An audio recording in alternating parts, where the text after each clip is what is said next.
pengarang kitab Abuya Said Muhammad Alawi Al-Maliki. Al-Fatihah.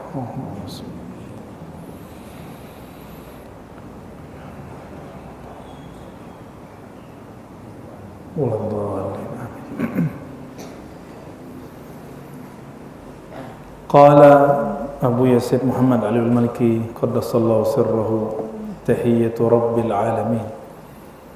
Salah satu rahasia salat, di dalam salat itu ada tahiyyah. Apa arti tahiyyah? Apa arti tahiyyah? Ini yang mahasiswa nih. Apa arti tahiyyah? Penghormatan. Allah menghormati. Penghormatan dari Allah Subhanahu wa ta'ala. Ini sirnya salat. Ini hari ini kita sirnya cuma di waktu tasyahud. Jadi pada saat tasyahud, apa rahasia umat Nabi Muhammad SAW supaya jangan main-main kalau sedang tasyahud, jangan buru-buru, jangan tergesa-gesa, dibacanya penuh dengan penghayatan. Apa kata beliau? Was-salatu fiha tahiyyatu rabbil alamin. Di dalam salat itu ada satu rahasia yang menjadi khas, keistimewaan umat Nabi Muhammad SAW. Berarti keistimewaan kita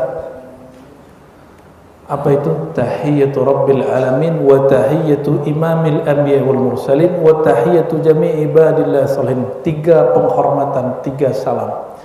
Yang pertama salam dari Allah, yang kedua salam untuk Sayyidina Rasulullah SAW, yang ketiga salam untuk semua hamba Allah yang soleh.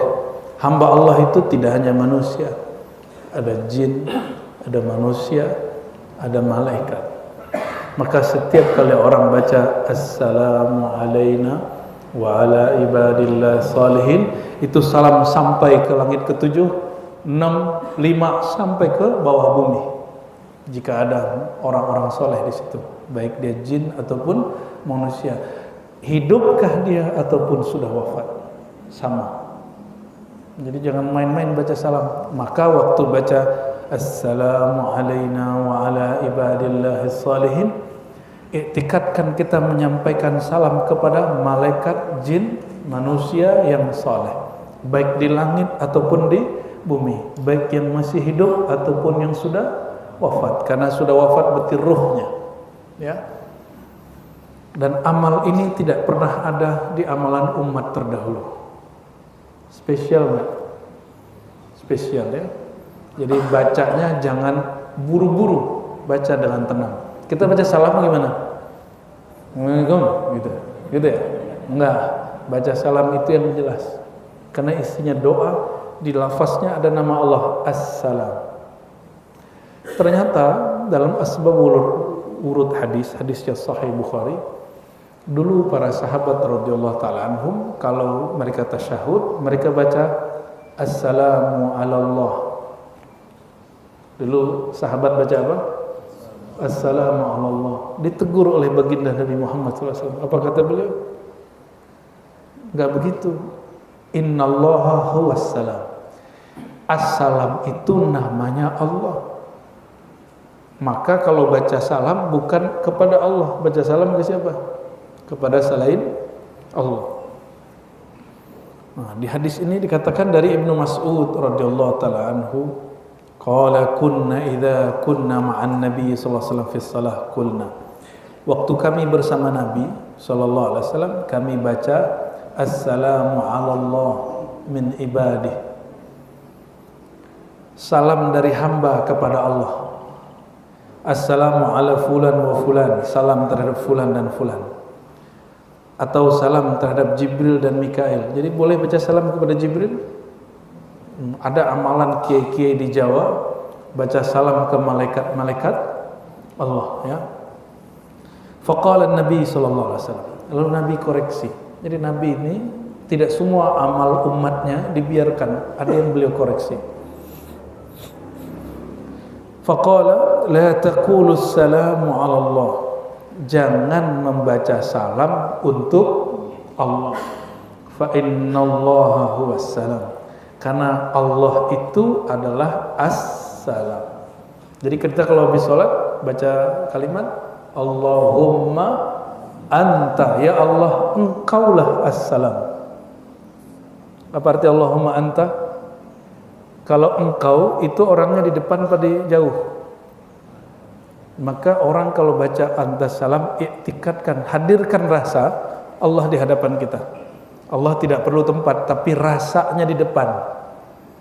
Ya, insya Allah itu bisa menebus sholat tidak khusyuk. Sholatnya kan belum khusyuk ini ya, sholatnya masih kusut. Maka Allah kemudian beri kafarah, itu kafarahnya. Lalu beliau mengatakan, wa qulu walakin qulu, tapi bacalah at-tahiyyatu lillah was-salawatu wat-thayyibat. Yang antum baca apa? At-tahiyyatu, lagi-lagi yang kencang. Salawatut thayyibatu, itu riwayat paling lengkap. Kalau di riwayat ini hanya 3, at-tahiyyatu lillah was-salatu wat-thayyibat. Al-mubarakatnya enggak dibaca. Tahiyat penghormatan, salawat rahmat, thayyibat kebaikan. Assalamu alayka ayyuhan nabi, salam atas engkau wahai nabi. Alaika berarti dia di hadapan. Warahmatullahi wabarakatuh, rahmat Allah dan berkah. Assalamu alayna wa ala ibadillahis salihin, salam atas kami dan bagi hamba-hambanya yang saleh. Fa innakum idza qultum dzalik, kalau kamu baca ini, nah ini rahasia baca ini. Asaba kullu 'abdin fis sama'i wal ard, salammu sampai terdengar, terkirim baik makhluk Allah yang di langit ataupun yang di bumi. Jadi kita ini dapat salam tiap hari. Inilah rahasia kenapa seluruh umat Nabi Muhammad SAW masuk surga. Kenapa? Karena setiap 5 waktu dapat salam. Kalau sholat zuhur berarti 2 kali salam, sholat asar 2 kali salam, maghrib 2 kali salam, isya 2 kali salam. Hanya subuh yang sekali salam. Fa innakum idza qultumuha asabat kull 'abdin lillahi salihin fis sama'i wal ard. Ini sama artinya ya. Lalu baru baca asyhadu an la ilaha illallah wa asyhadu anna muhammadan abduhu wa rasuluh. Bacaan tahiyat ini ada di Sahih Al-Bukhari, namun ada perbedaan redaksi antara Sayyidina Abdullah bin Abbas, Sayyidina Abu Hurairah dengan Ibnu Mas'ud. Ya, ada perbedaan. Di Ibnu Mas'ud ada tambahan, setelah Nabi wafat kami baca assalamu alan nabi. Tapi riwayat Ibnu Mas'ud ini tidak dipakai oleh Imam Syafi'i. Kata Imam Syafi'i, beliau memilih riwayat Ibnu Abbas yang tetap mempertahankan kalimat assalamu alayka ya ayuhan nabi, walaupun Nabi sudah wafat. Ya. Jadi yang pakai assalamu alan nabi dan melarang assalamu alayka itu Syekh Albani. Gagal faham. Ini asbab dia meninggalkan mazhab. Jadi Syekh Albani di kitab Sifat Salat Nabi mengatakan kalau Nabi sudah wafat jangan lagi baca assalamu alayka. Hadis ini bukan salah Ibnu Mas'ud, tapi ini riwayat disebut riwayat thiqah yukhalifus thiqat. Kalau secara ilmu hadis, orang yang thiqah terpercaya di riwayatnya menyalahi orang yang lebih kuat. Atau minimal kalau itu bab tarjih, menguatkan salah satu. Tapi saya memilih babul jam'i. Apa babul jam'i? Wat taufiq dalam usul fikih, jika ada hadis kontra, satu mengatakan A, satu mengatakan B, kita memakai metode pertama, al-jam'u wat taufiq. Jangan dibuang salah satunya, tapi gabungkan itu, amalkan sesekali ini, sesekali itu. Kalau tidak bisa digabung, carilah riwayatnya, mana yang dahulu, mana yang belakangan. Maka ambil yang belakangan, disebut nasikh mansuh. Yang lama dihapus dengan yang belakangnya nasikh. Kalau tidak ketemu riwayatnya, tidak terdapat asbabul wurud dan sejarahnya, baru bab tarjih. Apa arti tarjih? Lihat ulama lebih banyak mana, ambil yang itu. Kuatkan yang ini, tinggalkan yang satu lagi. Enggak ketemu juga, baru tawakuf. Tapi ulama kita selevel Imam Syafi'i sudah jumpa bahwa yang dipakai tetap assalamu alaika. Tapi boleh sesekali baca assalamu ala nabi? Boleh ya? Paham perdebatannya? Kalau Albani bacanya gimana? Assalamu ala nabi. Maka saya heran juga tuh ya, Albani kok bisa mikir begitu. Dan yang lucu apa? Banyak yang ngaku bermanhaj Albani, tapi giliran tahiyat nggak ngerti, tetap aja baca salam kayak kita. Ya alhamdulillah. Ijtimalus salah, ganti fasal. Salat mencakup as-salat ala nabi, salawat kepada Nabi SAW. Itulah rahasianya kenapa salat itu afdalul a'mal, amal paling afdal. Di salat ada niat, ada zikir, ada Quran, ada ruku, ada sujud, ada salam, ada salawat lengkap, ada doa. Berarti ada berapa nih? 8. Ya.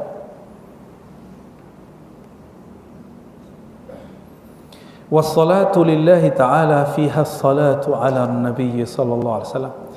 Di dalam salat kepada Allah ada salawat kepada Nabi Muhammad sallallahu alaihi wasallam. Wa hiya min a'zamil qurbat allati syara'aha Allah taala. Salawat itu salah satu jalan pintas mendekat kepada Allah Subhanahu wa taala. Yang paling dekat kepada Allah siapa? Jibril apa Nabi Muhammad SAW? Nabi Muhammad. Maka orang yang bersolawat kepada Nabi Muhammad SAW, beliau katakan, orang yang paling aku utamakan nanti hari kiamat yang banyak solawat kepadaku. Maka kalau orang dekat kepada Sayyidina Muhammad SAW, berarti jarak dia dengan Allah cuma satu orang, yaitu Sayyidina Muhammad sallallahu alaihi wasallam. Qala Allah Ta'ala inna Allah malaikatahu yusalluna 'alan nabiyyi walladzina amanu sallu 'alaihi wa sallimu taslima. Surat Al-Ahzab ayat 5-6. Sesungguhnya Allah dan malaikatnya bersolawat kepada Nabi. Solawatnya Allah, Allah menurunkan rahmat. Solawatnya malaikat, doa agar yang disolawati dapat rahmat. Maka orang bersolawat itu makomnya ada 2. Pertama, makom fana kepada Allah. Maka saat itu dia merasa bukan dirinya yang sholat, tapi Allah yang bersolawat. Makom kedua, makom nuraniyah, makom nur malaikat. Dia masih merasa dirinya yang sholawat, tapi yang lebih tinggi yang mana? Coba perhatikan. Allahumma salli ala Muhammad. Ya Allah, turunkan sholawat kepada Nabi Muhammad. Siapa yang bersolawat? Siapa yang sholawat? Coba perhatiin. Sallallahu ala Muhammad. Allah bersolawat kepada Nabi Muhammad. Siapa yang bersolawat? Kita atau Allah? Ya. Kalau orang faham, disebut dia fana. Bahwa ternyata yang bersolawat itu Allah. Lisan ini punya siapa? Kolbu ini yang menguasai siapa? Maka orang jika solawat dengan lisan dan kolbunya, berarti Allah mengizinkan orang itu layak menyebut nama Allah dan Rasulnya. Nah, semoga kita dipantaskan Allah untuk bisa menyebut namanya dan nama Sayyidina Muhammad sallallahu alaihi wasallam. An Abi Mas'ud Al-Badri radhiyallahu ta'ala anhu qala atana Rasulullah sallallahu alaihi wasallam wa nahnu fi majlisi Sa'd bin Ubadah. Kata Abu Mas'ud, dia berkisah tentang memori bersama Nabi. Kami pernah mendatangi baginda sallallahu alaihi wasallam wa nahnu fi majlisi Sa'd. Sedangkan waktu itu kami sedang berkumpul di majlis Sa'd bin Ubadah. Faqala lahu Bushair atau Bashir bin Sa'ad, berkatalah Bashir bin Sa'ad, amarana Allahu azza wa jal an nusalli alaika ya Rasulullah. Nah ini tips kalau ketemu orang soleh, orang alim, pancing untuk bicara ma'rifat. Ini yang mancing marifat siapa? Bashir ibn Sa'ad. Apa kata Ibn Sa'ad? Amarana Allah memerintahkan kami untuk nusalli alaika ya Rasulullah, untuk bersalawat kepada engkau ya Rasulullah. Fa kaifa nusalli alaik? Lalu bagaimana cara bersalawat seperti yang diperintahkan itu ya Allah, ya Rasulullah? Nah, ini sahabat-sahabat coba nyongkel-nyongkel. Begitu sahabat. Jadi kita kalau ketemu guru jangan diam semua, mesti ada yang mancing, tapi jangan berlebihan.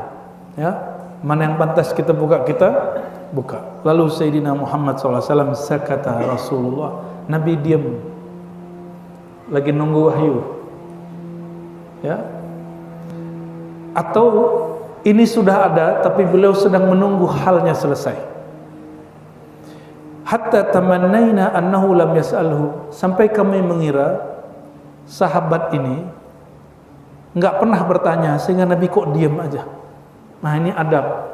Kalau guru kita tanya masih diam, jangan kemudian diulang lagi pertanyaannya, biarin aja.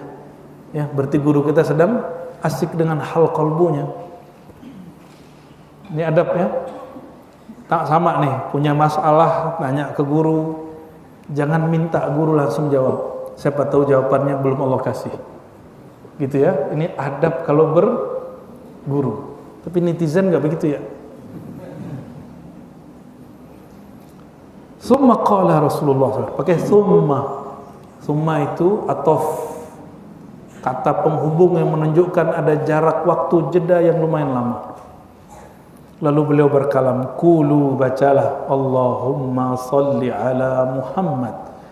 Ya Allah, turunkan rahmat kepada Nabi Muhammad, wa ala ali Muhammad, dan keluarga Muhammad. Kama sallaita ala ali Ibrahim wa barik ala Muhammad wa ala ali Muhammad kama barakta ala ali Ibrahim innaka Hamidum Majid. Wassalamu kama qad alimtum. Kalau salam kalian sudah tahu ya. Ini dalil orang mengatakan tidak boleh pakai Sayyidina. Ya, betul? Di mana larangannya? Ada nggak larangannya di situ? Ya. Nabi nggak mungkin bilang aku loh Sayyidina.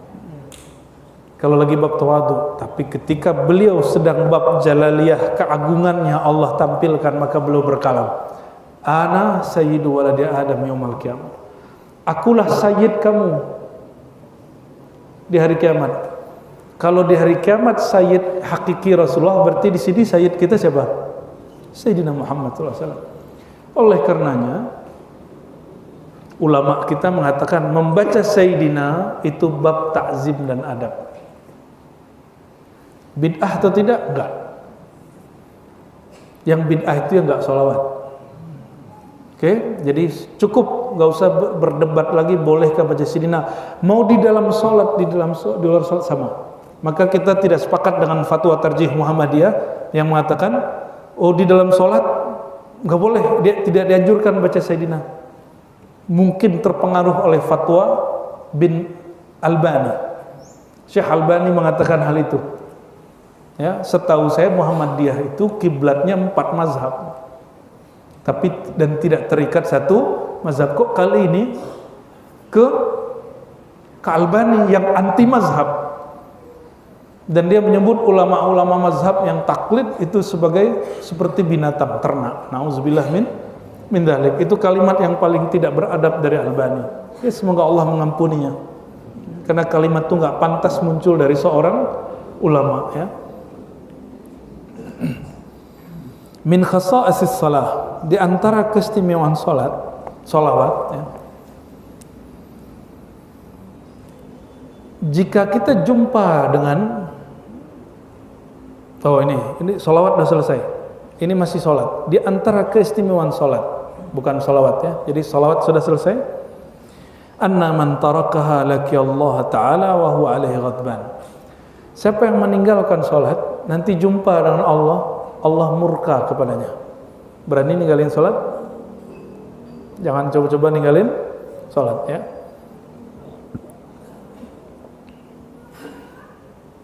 Maka di hadis Ibnu Abbas ketika beliau kehilangan matanya kena katarak, Lalu ada dokter mengatakan nudawika wa tada tatruk salah ayaman. Nah, riwayatnya agak aneh. Kata si dokter, kamu jangan sholat dulu beberapa hari, wahai Ibnu Abbas. Kira-kira kalau Ibnu Abbas digituin mau nggak dia? Nggak, maksudnya di situ nggak boleh sujud dan ruku, boleh sholat tapi sholatnya isyarat. Apa jawaban beliau? La. Nah, di riwayat lain dikatakan, hai Ibnu Abbas, engkau boleh sholat tapi nggak boleh di atas pasir, mesti di atas kayu yang halus. Sajadah zaman lama itu pakai, ini jamaah udah pakai begini masih aja protes ya, nggak pernah bersihin juga masih protes, udah pakai sajadah. Lalu beliau mengatakan, la atruku shalah abadan, inna Rasulullah SAW qala man taraka salata laki Allah wa huwa alaihi ghadban. Aku tidak akan meninggalkan salat sampai mati. Kenapa? Siapa yang meninggalkan salat, kata Rasulullah, Allah murka kepadanya saat nanti jumpa. Na'udzubillah, summa na'udzubillah. Hadis ini tidak sampai derajat sahih ya, hanya hasan li ghairihi. Di antara rahasia salat ya, apalagi man tarakaha faqad bari'at minhu zimmatullah. Orang yang salat maka terbebas dia dari ancaman Allah. Berarti dia di dalam lindungan Allah, ditanggung oleh Allah. Jadi orang salat subuh pagi maka dia dihitung muslim sampai sore. Maka kita heran jika ada teroris di daerah Sinai ngebom orang sedang sholat Jumat. Orang sholat dibom. Kira-kira yang ngebom setan apa malaikat? Orang jahat apa orang jihad? Nah, ini perhatiin anak-anak kita jangan sampai salah untuk mengajarkan bom. Dan perlu diketahui, bom bunuh diri bukan bagian dari jihad. Bom bunuh diri bukan bagian dari jihad. Sampaikan kepada orang-orang yang ingin berjihad, ente harus mengerti babul jihad, dan tidak ada satu kitab pun yang membolehkan jihad bunuh diri, nggak ada. Kenapa? Ini tubuh rahasia Allah, ini nur Muhammad SAW. Ya, jangankan bunuh diri, mukul-mukul muka boleh nggak waktu meratap? Nggak boleh. Apalagi bunuh diri.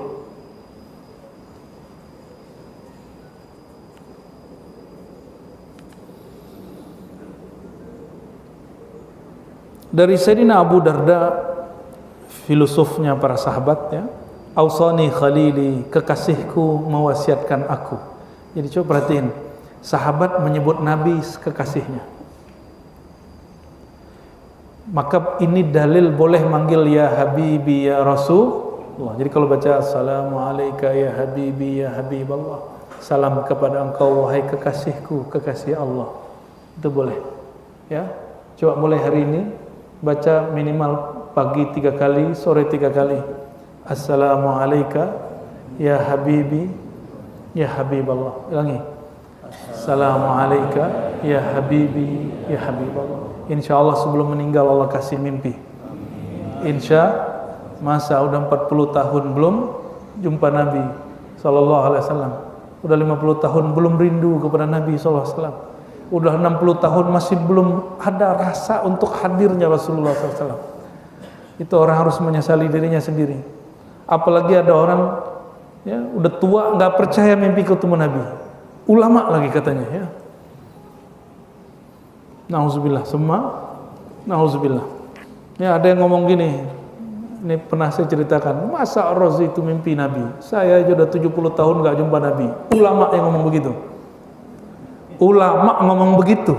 Menurut antum gimana tuh? Betapa jauhnya ruhnya dengan ruh Rasulullah sallallahu alaihi. Kita ini pendosa semua. Maka jalan kita mendekat kepada beliau, bersolawat kepada beliau. Ya, jangan kebanyakan zikir, kurang salawat, nanti kebakar rohaninya, sombong jadinya. Jadi kalau udah zikir wajib sholawat, sebagaimana kalau sholat ditutup dengan sholawat. Zikir paling tinggi sholat, dan sholat tidak sah tanpa sholat. Antum zikir mau 70.000, mau 70.000 kali 7, kalau nggak ada sholawatnya nggak naik ke langit. Ya, apa bedanya dengan syaitan? Syaitan itu takutnya cuma satu, baca nama Nabi Muhammad SAW. Syaitan diajak zikir, ikut zikir dia. Tapi kalau antum sebut nama Nabi Muhammad SAW, dia langsung kabur. Ya. Jadi yang dibenci oleh syaitan itu Nabi Muhammad SAW. Hati-hati yang benci sholawat, yang benci majelis sholawat, yang benci maulid. Jin apa, setan apa yang memasuki dirimu? Ya. Kalau ente nggak suka maulid, udah.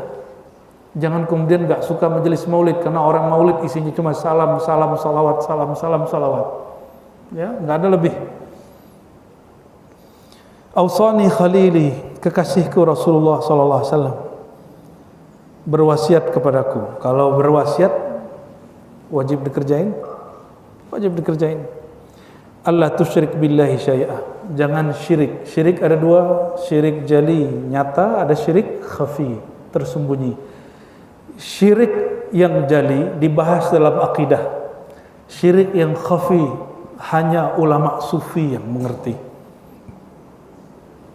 Syirik jali cukup belajar sifat 20. Allah wujud, qidam baqa, mukhalafatuhu lil hawadithi, qiyamuhu binafsi, sampai akhir. InsyaAllah syirik jalinya, syirik zahirnya hilang. Tapi syirik khafi itu lebih halus daripada binatang serangga malam hari warnanya hitam di atas batu hitam. Halusnya bukan main halusnya. Maka untuk mengobatinya juga harus dengan barang yang halus, dengan metode yang halus. Itulah metode zikrullah, tazkiyatun nafs yang sudah diwariskan Nabi SAW kepada sahabat, tabi'in, sampai hari ini disebut tariqah sufiyah. Jadi jangan kemudian merendahkan para sufi. Betul, sebagaimana di mazhab ada imam yang keliru, maka di tasawuf juga pasti ada imam tarekat yang keliru. Tapi imam keliru, kalau ente imam enggak? Paling imam di rumah. Saya imam di Istiqlal, iya imam masbuk. Saya imam Ustaz, di mana? Di Masjidil Haram. Iya, masbuk.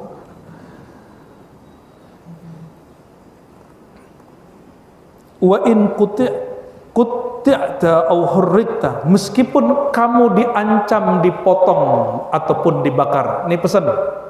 Ingat, ini masa sudah dekat. Masanya sudah dekat. Saya enggak nakut-nakutin, tapi memang menakutkan. Ya, jika fitnah akhir zaman itu sudah dekat, karena Nabi mengatakan aku dan kiamat seperti dua jari. Kita sudah di ujung jari yang kedua. Maka kata beliau ini, jangan pernah syirik menyekutukan Allah dengan makhluk. Apakah itu namanya orang ngaku Mahdi, ngaku Isa, ngaku wali? Sebenarnya itu syaitan semua. Ya, wa in qut'ta aw hurrikta, meskipun kamu diancam dipotong-potong badanmu, ditusuk-tusuk, disiksa-siksa, ataupun dibakar. Nah, nanti itu pekerjaan Dajjal. Dajjal itu nanti nyiksa orang. Kalau enggak orang ditusuk-tusuk, dipotong-potong, yang kedua diapain? Diapain? Dibakar. Kita enggak dibakar, Pak. Anak kita dibakar sama dia. Kita enggak dibakar, istri kita dibakar, dipotong-potong nanti. Itu sebabnya dalam hadis Imam Ahmad, jika Dajjal keluar, ikat anak perempuanmu, istri-istrimu. Paham maksudnya? Karena perempuan ini paling takut. Ya, apalagi nanti bab makanan nggak ada di mana-mana, minuman nggak ada di mana-mana. Lalu ada yang menawarkan makanan, tapi harus menyembah dia. Itu Dajjal itu. Nanti dia datang dengan sosok Nabi Isa, datang dengan sosok Mahdi, tapi dia bukan Nabi Isa, dia bukan Mahdi. Apa penciriannya? Dia mengajarkan syirik kepada Allah SWT. Maka dari sekarang kalau mau minum, bismillah. Yakini bahwa yang menyegarkan bukan air, tapi Allah. Kalau makan, bismillah. Dan yakini, ya Allah, Engkau yang maha mengenyangkan. Ini cuma makanan badan. Ya, kalau umur kita panjang, nanti kita latihan zikir. Zikir menghadapi akhir zaman. Insya Allah ya. Kali antum kuat ya. Insya ya, ada zikirnya Pak. Itu sudah diwariskan ulama kita di sebagian kitab, tapi ada juga yang belum disebutkan di beberapa kitab. Wala tatruk salatan maktubatan muta'ammidatan, ya, muta'ammidan, jangan pernah tinggalkan salat. Berarti pesan keduanya apa? habis jangan syirik walaupun diancam nyawa melayang. Yang kedua, ya, jangan tinggalkan sholat. Sayyidina Bilal diancam untuk bunuh, diseret sekota Mekah itu diseret, sampai dagingnya, kulitnya sudah ya copot ya. Tapi dia hanya mengatakan ahad, aku tidak pernah menyekutukan Allah. Tubuh ini bakal hancur, kalau dihancurkan lebih cepat nggak apa-apa. Begitu pandangan Bilal ibn Rabah. Maka saat dia baca ahad, dia nggak merasakan sakit lagi. Justru setiap kali disiksa oleh tuannya, dia merasakan nikmat sekali. Ya. Wala tatruk salatan maktubatan muta'ammidan faman tarakaha muta'ammidan faqad bari'at minhu dhimmah. Siapa yang meninggalkan muta'ammidan, ini perhatikan, yang meninggalkan sholat sengaja, dia sadar dia tidak mengalami ahwal rohani apa-apa, terus sudah sholat, maka Allah lepaskan zimmah darinya, tanggungan darinya.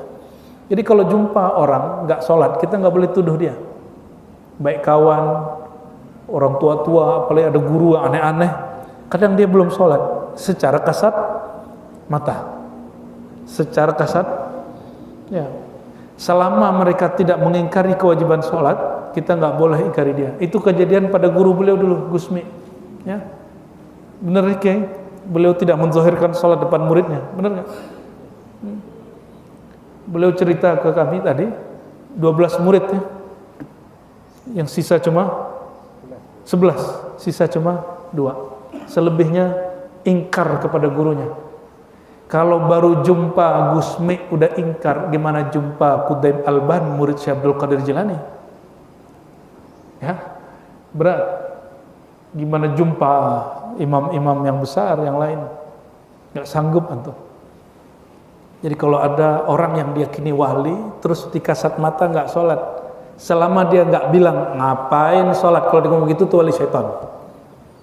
Ya, jadi kemakrifatan para wali itu ketika dia tidak mengingkari syariat, mereka sedang mabuk, sukara. Ya, la taqrabus shalah wa antum sukara. Ayat ini bagi mereka masih berlaku. Jangan mendekati sholat kalian sedang mabuk. Mabuk apa? Mereka lagi mabuk ahwal. Itu yang disebut ya orang-orang majzub. Coba tanya orang yang khidmat dengan wan sekhon, nggak pernah lihat beliau sholat, karena orang lagi mabuk, lagi sakron, ya, lagi jazbah. Tapi kalau jalur sufi, jadi bedakan wilayah kewalian ini, ada jalur sufi, ada jalur jazbah, ditarik akalnya oleh Allah, ada jalur ketiga malamatia. Di luar jalur ini ada jalur sufi. Sufi itu jalurnya ngamalin syariat. Tapi dua kelompok tadi tidak akan pernah mengingkari syariat. Nanti ketemu orang dia wali, lalu dia menghina amalan sholat, itu wali syaitan. Antum jumpa wali jazbah, wali malamatia, dia terlihat tidak sholat, tapi jika dia tidak mengingkari, malah ngingetin kita sholat, insya Allah itu wali yang sahih. Ya. Insya Allah itu wali yang saya ada banyak dapat di Kalimantan juga ada orang begitu, di Sulawesi ada orang begitu, di Jawa, di Betawi, ya. Yang jarang itu di Sumatera kira. Di Sumatera ada orang belajar zikir ma'rifat terus jazbah, disebut gila, padahal bukan gila. Kalau di Jawa ilmunya ada, maka di Jawa kalau ada gus-gus ini majzub, jadab, ya, apa jadab namanya? Itu orang nggak berani menghina. Nah, cuma ada oknum yang memanfaatkan. Nah, ini hati-hati. Ya, kelompok dawir-dawir itu ya. Mereka memanfaatkan itu.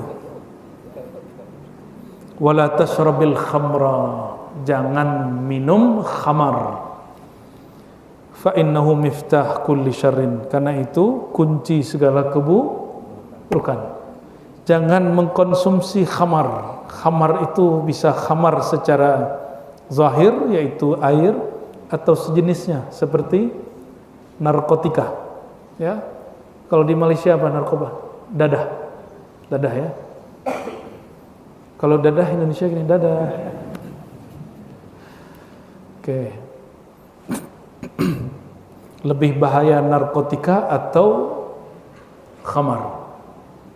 Lebih bahaya narkotika, Pak. Dia instan, minum langsung bekerja. Konsumsi, dihirup langsung bekerja. Maka kalimatnya la tashrab, jangan hirup, jangan minum. Jadi lafaz hadisnya memang syaribah ya. Syaribah itu artinya dua, meminum dan menghirup ya.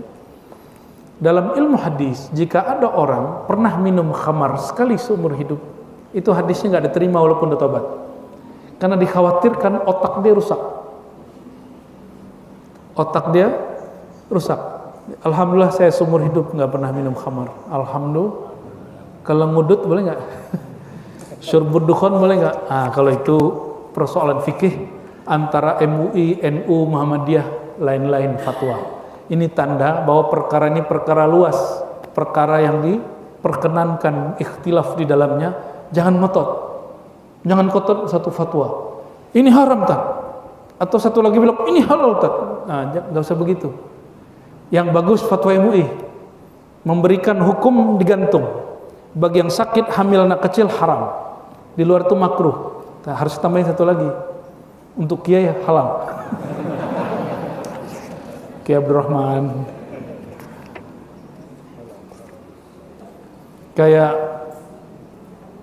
Kiai Haji Said Agil Sirot itu nggak bisa dia ngajar kalau nggak. Ya, jadi muridnya nggak dapat ilmu kalau dia nggak. Ya, antum punya fatwa, saya ikut fatwa makruh. Oke. Makruh itu artinya apa? Bukan dibenci Allah, dibenci secara hukum zahir karena dia kotor kah atau ada macam-macam lah di situ. Ya. Di zaman Nabi ada rokok nggak? Maka hukum rokok tidak diatur di Quran, tidak diatur di Sunnah. Itu fatwa ulama. Ya. Jadi yang terlalu saklek. Jangan terlalu saklek, juga jangan terlalu bebas. Ya, ma bainahuma. Jangan nanti antum seperti ada satu ustadz ya. Videonya agak lumayan viral tuh, apa katanya? Kalau ada orang rokok, dia katanya ulama, itu bukan ulama. Ini kalimat-kalimat apa-apaan ini, ya? Dia nggak mengerti. Ribuan pesantren di Jawa, 90% lebih kiainya ahlul hisab wal jamaah. Ya, maksudnya apa? Apa mereka nggak ngerti kitab? Ngertiin mereka kali daripada ente. Mereka umur 12-13 sudah hafal kitab Alfiyah. Ya, matan takrib sudah khatam umur 15. Fathul Mu'in sudah khatam umur 16-17. Yang talibin sudah lewat ketika mereka sebelum kuliah. Ya, sudah lewat kitab-kitab begitu mereka tuh, ngerti semuanya. Ya, apalagi asbahun nazair, qawaid fikih, ngerti semua mereka tuh. Karena mereka ngerti, mereka tahu hukumnya. Nah, itu masalahnya.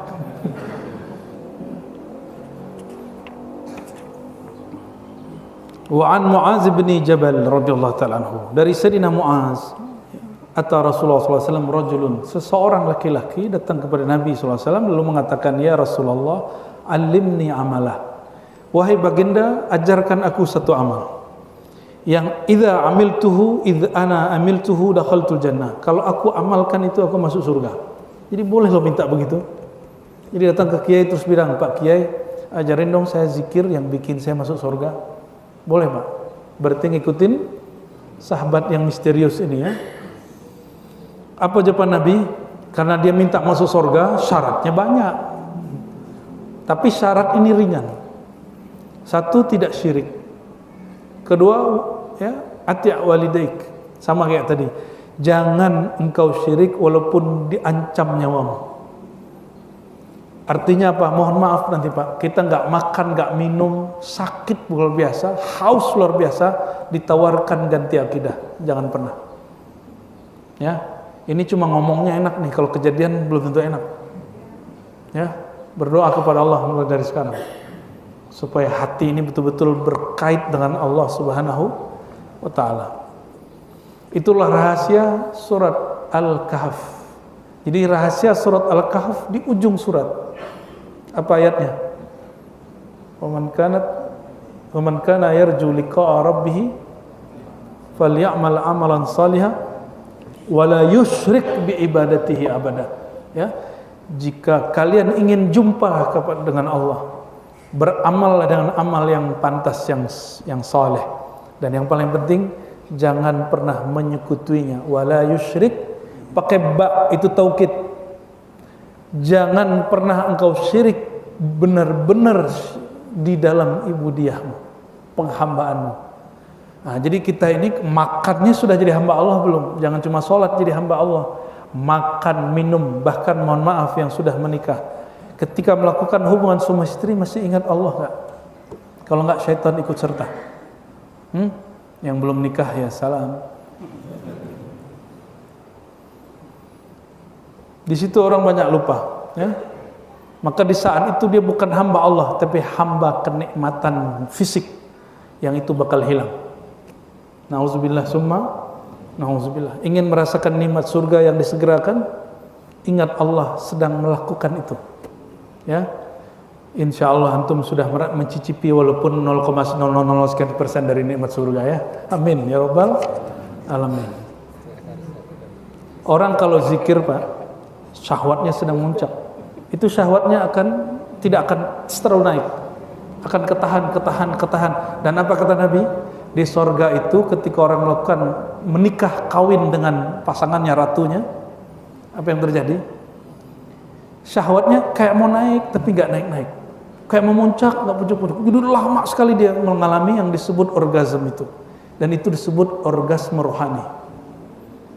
Ya. Dan beberapa imam seperti Abu Yazid, Junaid al-Baghdadi, Hallaj, itu merasakan itu lagi sholat. Lagi sholat dia merasakan kenikmatan di atas nikmat melakukan hubungan suami istri. Kalau orang begitu udah nggak mau nikah lagi nanti Pak. Ya, jadi jangan minta nikmat yang begitu terlalu berlebihan ya. Wa anna man tarakaha dhahaba nuruhu wa anqata'a burhanuhu. Orang yang meninggalkan salat nurnya hilang. Kenapa? Ada hadis as-salatu nurun. Salat itu adalah kunci pembuka nurullah, nur Muhammad sallallahu alaihi wasallam. Wa anqata'a burhanuhu. Nanti argumentasi dia ketemu Allah enggak ada. Wa faqadan najatu fil akhirah. Dia tidak ada jaminan selamat di akhirat. Fa'an Abdullah bin Umar an Nabi sallallahu alaihi wasallam anhu dzakara shalah yauman. Kata Sayyidina Abdullah bin Umar, Nabi pernah menceritakan tentang salat. Faqala man hafaza 'alaiha kanat lahu nuran.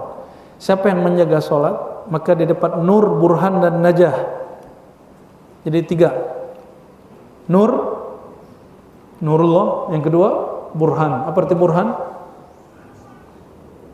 Berarti burhan hujjah, dalil, bukti, argumentasi. Jadi Allah itu nanti suka nanya, kamu dulu kenapa begini, kenapa begitu, bisa jawab nggak? Dan penjawabnya nanti as-salah ya.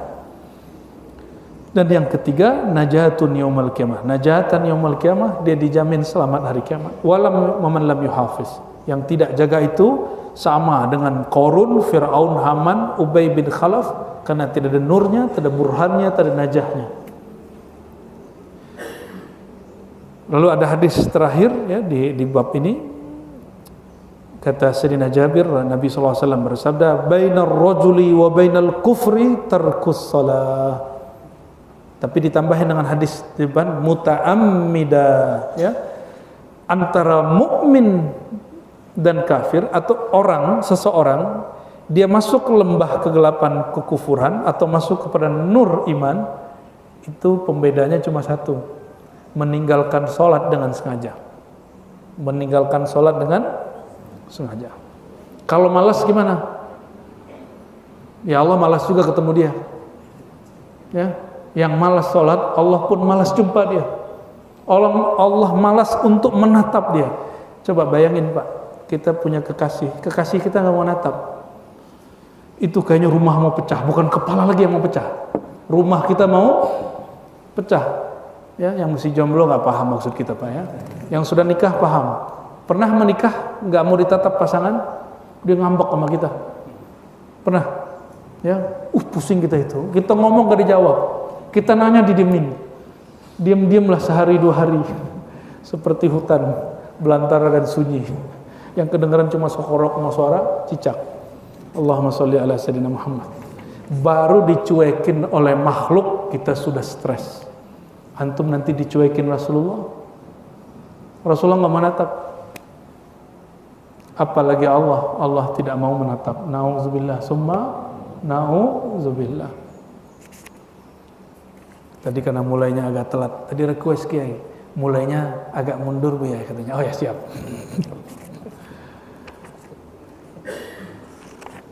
Halaman 78. Syarafu salatil jamaah. Kemuliaan salat berjamaah. Ya. Wa min syarafil ummah al-Muhammadiyah. Salah satu kelebihan umat Nabi Muhammad SAW yang tidak ada di umat yang lain. Ma ja'alahu Allah Ta'ala min al-khasais wal fadail salatil jamaah. Itu ada di salat jamaah. Apa itu? Anna salatil jamaah tazidu ala salatir rajul munfaridan bi 25 di'fan. Sudah sering kita dengar. Mungkin dulu dengar kiai, sekarang dengar hadisnya. Kata Nabi SAW di riwayat Abu Hurairah dan Ibnu Umar, salatul jamaati afdalu min salatil fadhi bi 27 darajah atau bi 25 darajah. Orang salat berjamaah dengan sendiri, derajatnya berapa? Ini derajat di mana? Derajat di surga, Pak. Surga itu derajatnya 100. Kalau antum jamaah sudah nyampe 25. Berarti berapa? Seperempatnya surga sudah. Jadi bolehlah saya sebut as-salatu rubu'u darajatil jannah. Ya. Ini enggak ada kitab, antum tambahin aja sendiri. Salat itu mahar seperempat derajat di surga. Surga itu derajatnya ada 100, 25, 27-nya ada pada salat jamaah. Waqad ajaba an-Nawawi an hadzal khilaf baina riwayatain. Yang benar itu 25 atau 27? Pernah dengar 25? Pernah dengar 27? Baru dengar sebagian ya. Dua-duanya ada di Sahih Bukhari, dua-duanya ada di Sahih Muslim. Imam Muslim kumpulin semua di satu bab. Ya, antara riwayat Abu Hurairah dan Ibnu Umar. Apa jawaban Imam Nawawi? Bi anna dzalika yakhtalif bi ikhtilafi ahwalil musallin was salah. 25 27 itu tergantung ahwal kondisi rohani dari orang yang salat.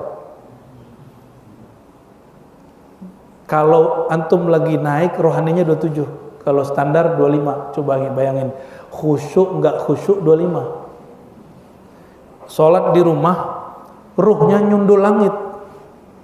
1. Ya. Ini rahasia salat jamaah ya. Fa yakunu li ba'dihim 25 wa li ba'din 27 wa bihasabi kamali salah. Dan juga tergantung salatnya. Ya. Wa muhafazatuhu ala hayatiha wa khusyu'a kasratu jama'atiha. Juga tergantung tenangnya, khusyuknya, kasratu jama'atiha dan jumlah jamaahnya. Maka di hadis Abu Daud dikatakan orang sholat berdua lebih baik dari sendiri, orang sholat berempat lebih baik daripada dua, orang sholat berenam lebih baik daripada berempat. Begitu Nabi kasih kelipatan. Dan ada yang terakhir, wa fadlu syarafil buq'ah. Kemuliaan sholat juga bergantung kemuliaan tempatnya sholat. Ya, kalau sholat di Masjidil Haram berapa kali lipat? Ini bukan derajat, kali lipat. 100 ribu dapat masing-masing 100 ribu itu satunya 27. Maka enak tuh ya. Maka guru-guru kami dulu, para mursyid-mursyid Tariqat Naqsyabandiyah yang sudah jadi mursyid di Nusantara, itu diwasiati oleh mursyidnya, jika engkau berhaji umrah, bersuluklah walaupun semalam di Masjidil Haram. Supaya apa? 1 kali berzikir di sana lebih baik daripada zikir 100.000 kali. Gitu. Kenapa Masjidil Haram itu mulia?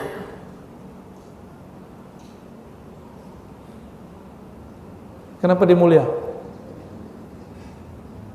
Why? Ini ulama kita beda pendapat. Antum mungkin baru dengar. Ada sebagian ulama mengatakan lebih mulia sholat di Madinah walaupun ada hadis 1000. Kenapa? Karena Nabi terakhir dan tanam badannya di Madinah. Jawabannya ketika ditanya, kok engkau mengatakan sholat di Madinah lebih tinggi? Jawaban mereka, lebih mulia Masjidil Haram atau Nabi Muhammad SAW?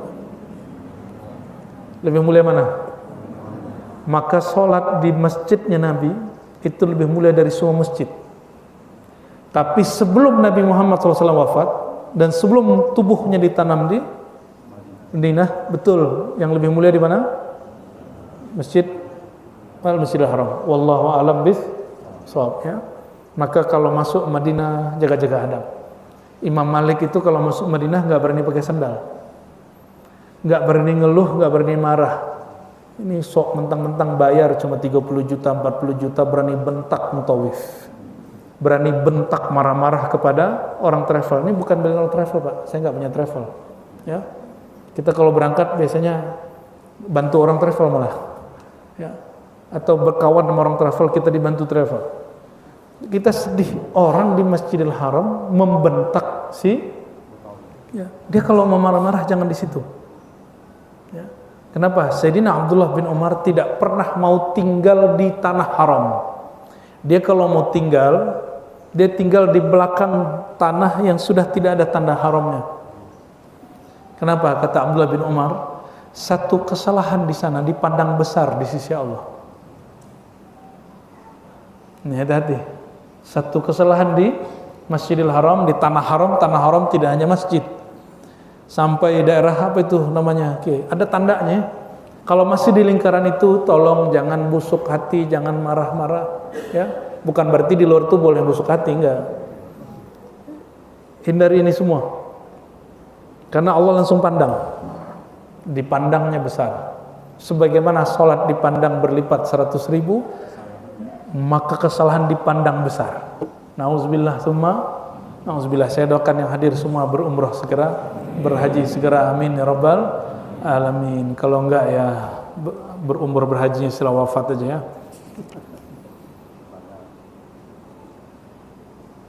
Satu lagi, ya. Apa kemuliaan sholat jamaah? Sholat jamaah itu penggugur dosa. Kata beliau, maghfiratuz dzunub. Sholat jamaah itu menutup, menghapus dosa. Tapi dosa apa nih? Dosa kecil. Kalau dosa besar wajib taubat.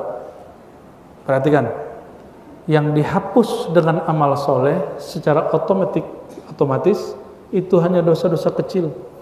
Dosa besar mesti diikrarkan tobat. Ya Allah, aku bertobat, minta ampun kepada Engkau. Mesti ada begitu, ya. Kalau perlu kita menangis di hadapan Allah Subhanahu wa taala. Dari Sayyidina Utsman radhiyallahu taala anhu, beliau berkisah, ya, sami'tu Rasulullah sallallahu alaihi wasallam. Aku mendengar Sayyidina Muhammad sallallahu alaihi wasallam bersabda, "Man tawaddaa," siapa yang berwudu, fa asbaghal wudu, membaguskan wudu. Tsumma masya ila shalah, lalu berjalan pergi salat, berniat salat wajib. Fa shallaha ma'al imam, lalu salat berjamaah. Ghufira lahu dzanbuh, diampuni dosanya. Jadi enggak usah nunggu bulan puasa diampuni dosa. Setiap hari ada 5 waktu kita diizinkan untuk penghapusan dosa. Antum kan cuma dengar hadis begini bulan puasa aja. Man shoma ramadhana imanan wa ihtisaban ghufira lahu ma taqaddama min dzambi. Siapa yang puasa malam siang hari, qiyam malam hari, diampuni dosanya, ya, yang berlalu. Kayaknya pengampunan cuma bulan puasa. Enggak. Setiap amalan itu ada sir di dalamnya penghapusan dosa. Lebih mulia puasa apa sholat? Puasa apa sholat? Sholat lah paling tinggi, ya.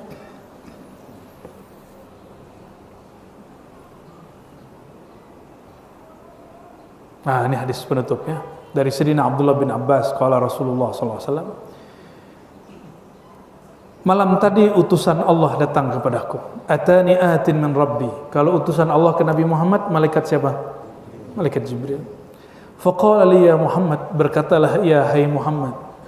Qultu labbaika Rabbi wa sa'daik. Jadi dipanggil ya Muhammad, ini salam dari Allah. Maka Nabi jawab labbaika wa sa'daik. kami menjawab salammu, menerima undanganmu ya Allah. Qala hal tadri fima yaqtasimul mala'ul a'la. Hei Muhammad, tahukah kamu malaikat yang ada di al-mala' al-a'la? Mala' itu artinya keramaian, al-a'la yang tinggi. Itu malaikat-malaikat. Jadi ada malaikat ulu, ada malaikat a'la. Itu beda, Pak. Malaikat ulu ini malaikat-malaikat standar. Jadi malaikatnya juga ada yang standar, ada yang high class, ada yang jenderal-jenderalnya, pejabat-pejabat langit. Mereka berdebat. Kalau di kitab Bahsul Masail ya. Lagi discuss dia ya. Dan discussnya hot karena bahasanya yahtasimu. Apa arti yahtasimu? Sampai sempat bersih tegang. Malaikat ini bisa marah-marah juga. Tapi marahnya bukan marah nar, marahnya marah nur. Kalau antum marahnya apa? Ya. Marah kegelapan apa marah cahaya? Qultu la a'lam. Kata Nabi sallallahu alaihi wasallam, adab, ya Allah aku tidak tahu. Fa wada'a yadahu baina katifai hatta wajadtu bardaha baina sadyai. Lalu Allah bertajalli dalam rupa sentuhan tangan, bukan berarti Allah bertangannya, dalam rupa tangan. Jadi kalau ada ayat yadullah faqaidihim, Allah bertajalli dalam rupa bentuk tangan, tapi Allah tidak tangan. Ya. Lalu si tangan jalalnya Allah itu menyentuh bagian baina katifai. Katif ini ya. Ini katif. Antaranya disebut tengkuk ya, benar ya bahasa Arabnya tengkuk ya, katifai. Ketika itu tersentuh bagian di situ ada alamatun nubuwah, ada tanda kenabian. Sentuhannya tembus dinginnya sampai ke sadyai, dadaku kiri dan kanan. Au qala fi nahri, atau di jalur nafas, nahar. Ya, maka wanhar dalam Quran putuskanlah tali nafasnya. Itu hari Idul Adha.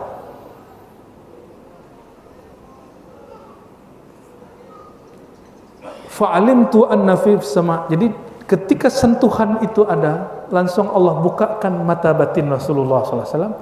Maka beliau mengatakan fa'alimtu ma fis samawati wa ma fil ard. Sejak saat itu gaib langit dan bumi aku tahu. Jadi kalau ada orang nanya, Nabi tahu nggak alam gaib? Jawabannya dua. Iya tidak tahu, iya juga tahu. Kapan beliau tidak tahu? Sebelum Allah bertajalli dengan nur tangan, menyentuh tengkuknya. Tapi setelah itu fa'alimtu ma fis samawati wal ard. Aku diberi pandangan, diperjalankan melihat yang di langit ataupun yang di bumi, masa lalu dan masa depan. Nah, itu maknanya ya. Jadi Nabi tahu alam gaib setelah diberi tahu. Nabi sendiri tahu enggak, tapi diberi. Nah, ini bedanya. Maka kalau ada orang mengatakan tidak mengetahui yang gaib hanya Allah, tunggu dulu. Kecuali yang Allah beri tahu. Ini perkataan Imam Al-Hafiz As-Suyuti, Imam Sunnah, Imam Ahli Hadis di zamannya. Au qala ma bainal masyriq wal maghrib, bahkan timur dan barat. Qala ya Muhammad atadri fima yaqtasimul mala'ul ala. Maka Allah kirim lagi pertanyaan, hei Muhammad, tahukah kamu apa yang diperdebatkan bersitegang antara malaikat-malaikat pejabat-pejabat langit? Mereka lagi bersitegang masalah kita ini ya. Boleh GR nggak? Kita boleh GR, Pak. Boleh merasa agak senang-senang di kita. Qultu na'am, kata Nabi, tahu ya Allah. Fid darajat wal kafarat wa naqlil aqdam ilal jama'at. Ada 3. Ya. Hadis ini riwayat Tirmizi dan hadisnya hasan. Darajat, kafarat, darajat itu naik pangkat. Naik pangkatnya orang beriman itu lewat apaan? Lewat salatnya. Wal kafarat, dan penebus dosanya. Dan yang ketiga, naqlil aqdam ilal jamaat, kaki melangkah ke jamaah.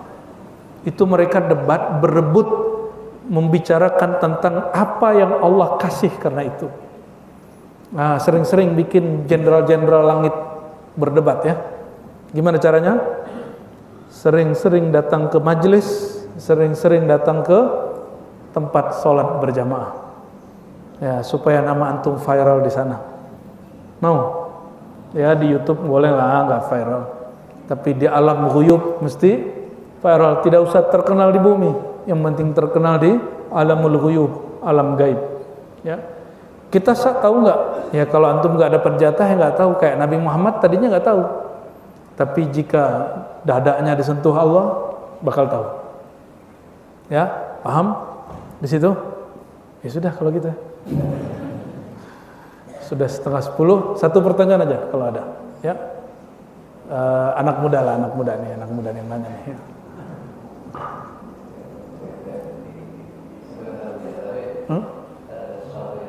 Waduh gawat ini Kiai kalau ngomong nih.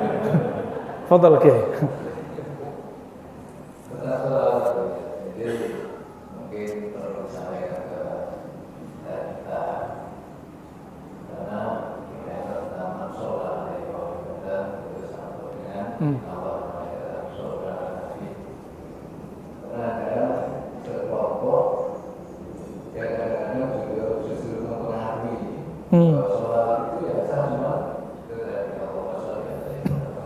Ya, ya. Ini pakai jawaban kencang apa jawaban halus?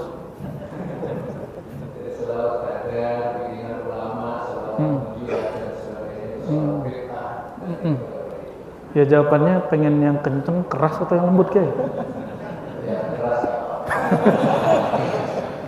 Dia ini panglima Banser kayaknya nih. Adakah antum yang lebih alim dari Imam Syafi'i? Imam Syafi'i ulama salaf terdahulu atau belakangan khalaf? Terdahulu, wafat 204, lahir 105. Ulama salaf. Beliau menggubah salawat sendiri di dalam kitab Ar-Risalah. Dan disitulah sir kewalian beliau muncul. Seandainya membuat salawat yang tidak ada di dalam hadis itu bid'ah, maka Imam Syafi'i orang pertama yang buat bid'ah. Padahal beliau mengatakan apa? Ya, al-muhdatsah, bid'ah yang sesat itu al-mukhalif li kitabillah wa sunnati Rasulillah wal ijma'. Itu diriwayatkan oleh Ibnu Asakir dan juga diriwayatkan oleh Al-Muzani wal Buaiti dan selain muridnya. Bid'ah itu perkara baru, ini perkara baru nih, yang menyalahi kitabullah, sunnah Rasulullah dan ijma'. Coba sebutkan satu ijma' atau satu ayat, satu hadis yang melarang bersolawat dengan lafaz dari kita.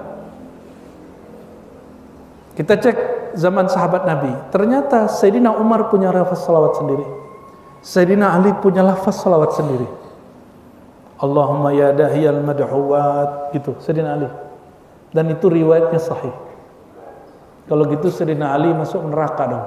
Kan kullu bid'atin dolalah, sesat dong. Ada yang ente berani bilang sesat Sayyidina Ali, Sayyidina Umar? Itu seburuk-buruk umat Nabi Muhammad SAW. Kalau nggak suka salawat kecuali yang ada dalam riwayat, cukup katakan saya nggak suka salawat kecuali yang diri riwayat. Nggak apa-apa, nggak ada masalah juga. Kita kan nggak maksa juga orang maulid. Dan yang paling lembut Kiai, tadi yang kencang itu ya, kencangnya cuma segitu doang. Ada yang di atas itu lagi, cuma kita nggak boleh sampein hari ini. Ya, ya ayyuhalladzina amanu sallu alaihi wasallimu taslima. Wahai orang beriman, salawatlah kamu dan ucapkan salawat taslima mutlak. Apa kata Sayyid Muhammad Alwi al-Maliki di kitab yang lain? Ini dalil bahwa perintah salawat itu mutlak. Boleh lafaznya dari riwayat hadis, boleh dari sahabat, tabi'in, ilham para ulama. Namun, ini secara tasawuf. Apa makna hadis man ahdatsa fi amrina hadza ma laysa minhu fawarat? Siapa yang membuat-buat hal baru yang bukan min amrina, amr kita. Amrina bagi orang ahli syariat perintah kami, tapi amrina dalam ilmu tasawuf ruh. Karena yas'alunaka 'anir ruh Qulir ruhu min amri rabbi. Mereka bertanya kepadamu tentang perkara ruh, amrina. Apa jawaban Nabi? Ruh itu amri rabbi, itu amrunya kami, urusan kami. Maka man ahdatha fi amrina hadza, siapa yang membuat salawat sendiri tanpa ilham dari ruh, tanpa wahyu dari sang Nabi Muhammad SAW, atau ilham kepada ulama ahli rohani, itu maknanya fawarat, dia tertolak. Maka saya mohon maaf, saya tidak baca semua salawat orang yang bersalawat. Ada salawat yang dibaca musim perang, jangan dibaca sekarang. Contoh salawat asghil, kita lagi dizolimi, baca asghil. Tapi itu salawat paling berbahaya, bisa membahayakan diri sendiri. Coba diterjemahin. Allahumma, gimana? Allah Salli ala Sayyidina Muhammad wa ashghiliz zalimin bizalimi. Ya Allah, berkat salawat sibukkanlah orang zalim, menghancurkan orang zalim. Sibukkan mereka saling menghancurkan. Ani mau tanya sama ente, adakah yang hadir pagi ini tidak terlepas dari perilaku zalim? Nggak zalim ke anak, nggak zalim ke istri, nggak zalim ke pasangan. Pernah nggak nginjak semut? Pernah lagi di WC di rumah ada semut, kita siram, kita matiin. Itu zalim. Itu zalim. Pernah nggak nyenggol orang di jalan? Ya, pernahkah ngebel nyakitin orang lain? Itu zalim. Maka saya takut baca itu. Saya pakai salawat yang aman-aman aja. Salawat Nur Zati, Allahumma sholli ala sayyidina Nur Zati wa sirri sarifi jamil asma'i wa sifat. Salawat Ibnu Masyis. Ya, salawat wali-wali kutub. Jadi saya menyarankan kalau baca salawat yang bukan dari sunnah Nabi, bacalah salawat dari ilham wali-wali kutub. Jangan dari wali kutub kupret. Paham ente maksudnya? Ya, wali kutub itu salawatnya ma'rifat, nambah ma'rifat. Kalau salawat kutub yang kedua, itu salawatnya menaikkan sisi nafsiyah kita, ya, memperkuat cinta kepada fulus, membuat kita tambah ego sama orang, pengen ngancurin orang, pengen hajar orang dengan salawat-salawat gitu. Itu nggak benar, ya. Salawat itu rahmatan lil alamin, bukan syarran wa halakan lil alamin, bukan menghancurkan orang lain. Ya, jadi saya tidak menganjurkan baca salawat sembarangan. Oleh karena itu, jangan sembarangan ambil ijazah salawat. Ambil ijazah salawat dari mursyid Rabbani, mursyid yang mengenal perkara ini. Jangan cuma yang sahibul ijazah, belum tentu dia hatinya benar. Guru itu kalau hatinya gelap, dia ijazahin muridnya, murid ikut gelap hatinya. Nah, hati-hati ya. Gitu Kiai. Jadi sholawat dari ulama bid'ah? Tidak bid'ah, karena ulama mujtahid, ulama sunnah, mereka bersolawat dengan solawat yang Nabi tidak ajarkan. Karena yang Nabi ajarkan umum, Allahumma sholli. Ada nggak lafaz sholli? Cukup sudah, berarti bagian dari sunnah Nabi Muhammad sallallahu alaihi wasallam. Nanti kalau ada waktu luang baca salawat dalailul khairat, ya, salawat yang panjang itu. Ya, tadi anak muda nih ya. Assalamualaikum warahmatullahi wabarakatuh. Suaranya keren bener ente. Terima kasih banyak, Buya sudah memilih saya boleh bertanya. Ini saya mulai dari 3 bulan yang lalu sebenarnya. Astagfirullahaladzim. Tapi karena kejadiannya belakangan ya, jadi. Ya. Oke, pertanyaan saya. Satu. Koreksi jika salah ya. Oke. Buya pernah menjelaskan kita bisa ngakalin malaikat kalau misalnya kita ini sebenarnya lagi nggak sholat secara zahir, tapi nanti kita lagi sholat, misalnya nungguin waktu zuhur gitu kan, kita bisa hitungkan sholat gitu kan. Nah, berarti kan bisa juga secara zahir kita lagi sholat, tapi berarti kita nggak sholat. Misalnya saya lagi sholat nggak khusyuk, saya lagi sholat nggak mikirin proyek gitu kan. Nah, gimana caranya biar kita zahirnya sholat, batinnya juga sholat? Oke. Kalau sholat zahir ada gurunya nggak? Ada gurunya? Siapa gurunya? Guru ngaji di Taman Quran, TPA, ya, madrasah sore. Betul nggak? Dulu kalau salah gerakan Dulu masuk kita masih di rotan, kalau sekarang enggak ya? Dibayarin aja, langsung dilaporin sama orang tuanya.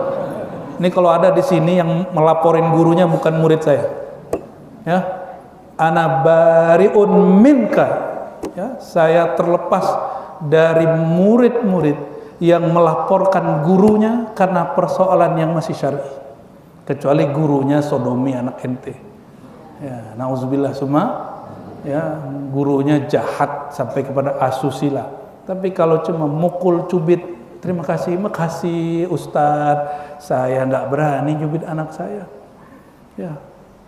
Tapi kalau sama anak jangan terlalu begitu, sama anak harus tegaan dikit supaya dia jadi, supaya dia berkesan. Tahu Bu ya Dr. Aldomi, sampai sekarang digodain siapa aja untuk merokok nggak berani. Kenapa? Pernah dimarahin orang tuanya dan gurunya urusan rokok, dan itu bikin trauma di kepala dia sampai hari ini. Jadi memorinya panjang sampai hari ini. Mau rokoknya harum segimanapun,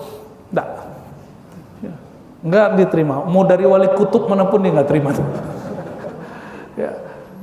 Itu efek. Jadi orang tua tuh kalau marah dari kecil, marah untuk kebaikan, dia ada efek kebaikan sampai nanti. Tapi jangan sering-sering marah, jadi nggak bertuah. Marah itu sesekali saja. Ya. Masa tiap kali ceramain anak marah-marah? Bapak ini gak penceramah, ngapain ceramain anak? Yang ceramah Ki Abdurrahman sama Ki saya aja. Ya, kita ini sulit loh terima orang yang bukan motivator, motivasi kita, benar nggak? Sama, orang yang bukan ulama terus ngajarin agama, kita nolak Pak. Cuma anak kita mungkin pinter ngelabui bapaknya, ya Padahal di belakang, sejak kapan babe gue jadi ulama katanya. Allahumma sholli ala sayyidina Muhammad. Jadi kalau zahir ada gurunya, batin juga harus ada gurunya. Disebut mursyid murabbir ruh. Nah itu yang ada di thariqah. Di thariqah dibimbing. Yang khusyuk itu badan atau kolbu. Maka guru mursyid yang dididiknya kolbu. Hijab kolbu dengan Allah, nafs, jiwa, ego. Maka guru akan menempa si kolbu dengan melatih nafsnya. Nafsiyah itu apa penyakitnya? Males. Maka guru kasih wirid murid, betul nggak? Kasih wirid, ya, jangan langsung banyak-banyak. Tuan mursyid, murid sekarang zaman now ini beda, bisa tahan lama pegang handphone tapi nggak lama pegang tasbih.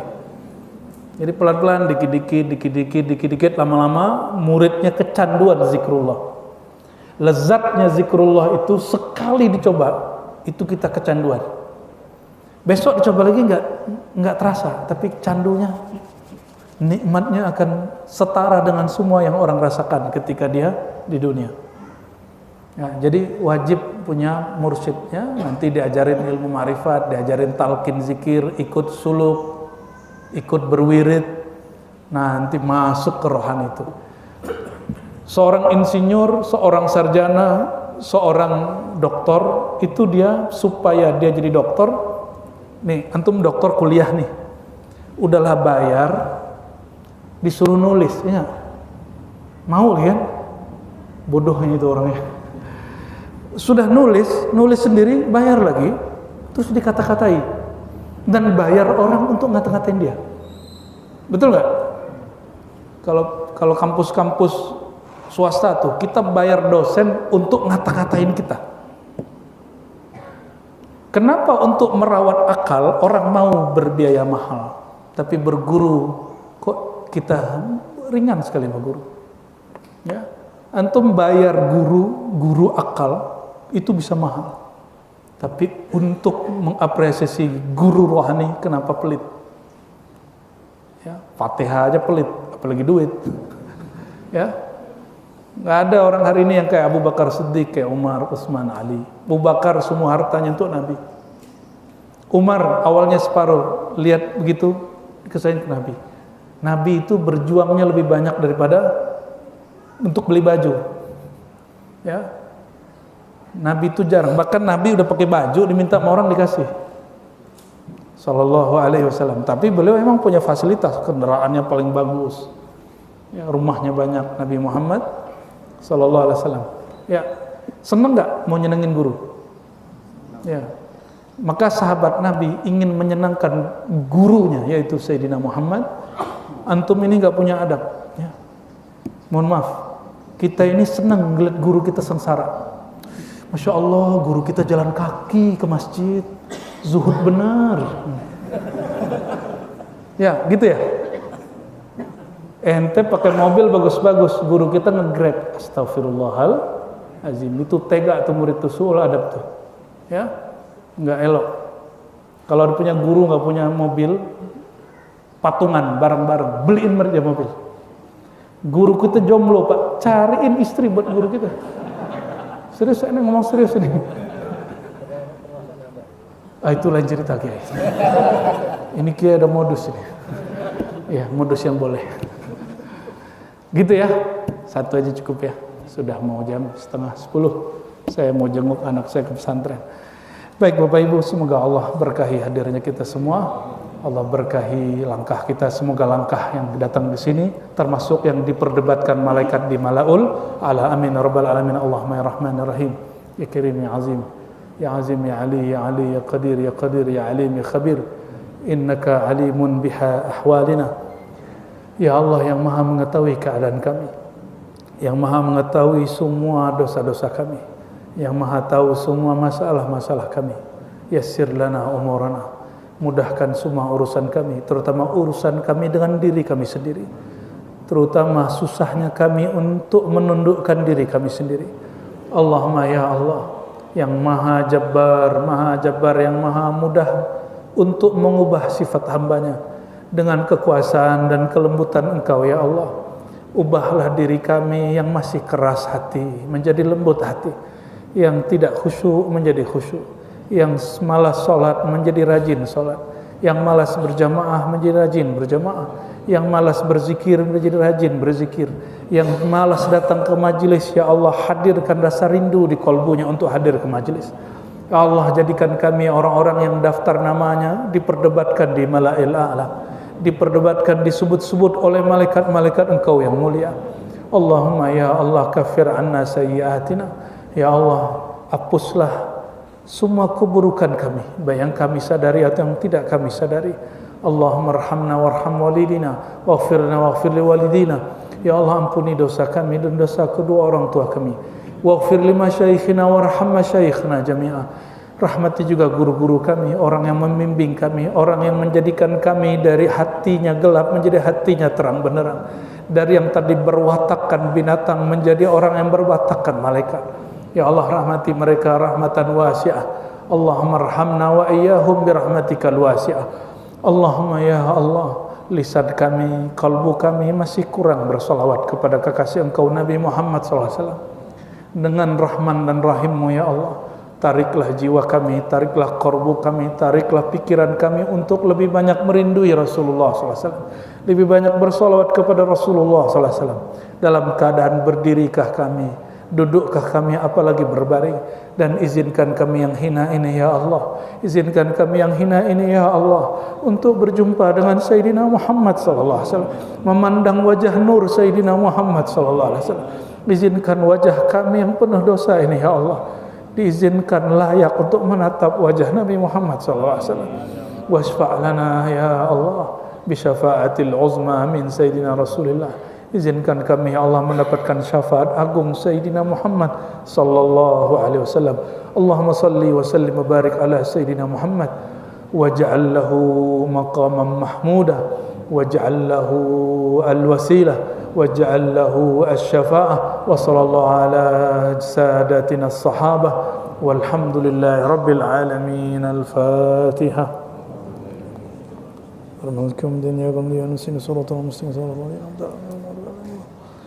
إن الله ملائكته يصلون على النبي يا أيها الذين آمنوا صلوا عليه وسلموا تسليما لبيك اللهم صل وسلم وبارك عليه صلاة الله سلام الله على طه رسول الله صلاة الله سلام الله Yasin Habibillah tawassalna bismillah wa bil hadi rasulillah wa kulli mujahidin lillah bi alil badri ya Allah salatullah salamullah ala taha rasulillah salatullah salamullah ala yasin habibillah salatu wassalamu alaika ya barruh ya abal arwah ya abati ya rasulullah ya habibi ya habiballah ya khalili ya khalilallah ya safiyallah ya nurallah ya nur sayyidina Muhammad ya man ismuhu fil arshi mahmud wa fis samai Ahmad wa fil ardi Muhammad Allahumma tawwijhu al-maqam al-mahmuda waj'alhu al-wasilah ar-rafi'ah birahmatika ya arhamar rahimin walhamdulillahi rabbil alamin. Assalamualaikum warahmatullahi wabarakatuh.